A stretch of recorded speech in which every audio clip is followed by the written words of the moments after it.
हम रात को जब आसमान की ओर देखते हैं तो सबसे चमकदार चीज जो दिखती है वो है चांद। एक शांत चमकता हुआ गोला जिसे इंसान सदियों से देखता आ रहा है।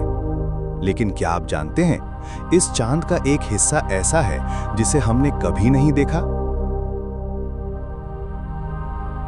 एक ऐसा हिस्सा जो हमेशा अंधेरे में छुपा रहा, जिसे हम कहते हैं the dark side of the moon.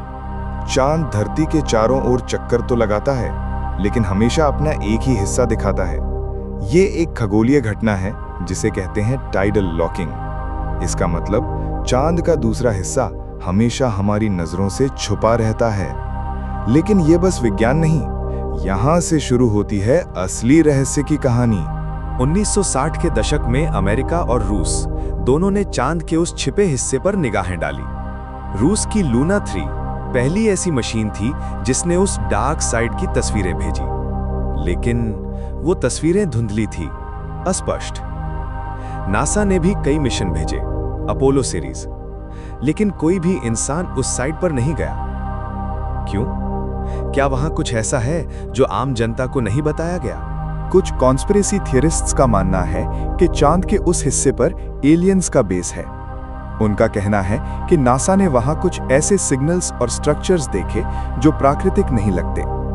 कुछ विसल ब्लोअर्स यहां तक कहते हैं कि अपोलो 11 मिशन के दौरान नील आर्मस्ट्रॉन्ग ने कुछ देखा जो हमें कभी बताया नहीं गया। क्या ये सच है या सिर्फ इंसानी कल्पना? 2019 में चीन ने चांग-ई 4 मिशन के जरिए पहली बार चांद के डार्क साइड पर रोवर उतारा। ये इंसान की पहली ऐसी उपलब्धि थी, लेकिन इस मिशन के डेटा को आज भी पूरी तरह पब्लिक नहीं किया गया। क्या वहां कुछ था जिसे छुपाया गया? चांद, जिसे हम प्रेम और कविता का प्रतीक मानते हैं, उसके एक कोने में शायद कोई सच्चाई छुपी हो जो हमारी समझ से परे है। क्या dark side of the moon सिर्फ अंधेरा है या वहां कोई अनकही कहानी दबी हुई है?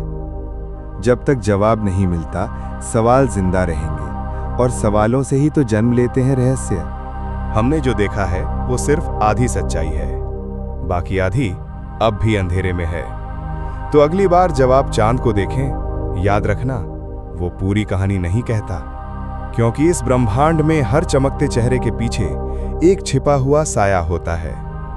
जिज्ञासा को जिंदा रखो, क्योंकि रहस्य वहीं जन्म लेते हैं। हम फिर मिलेंगे एक और अनसुलझे सवाल के साथ। तब तक अनोमली X7 को सब्सक्राइब करना मत भूलिए।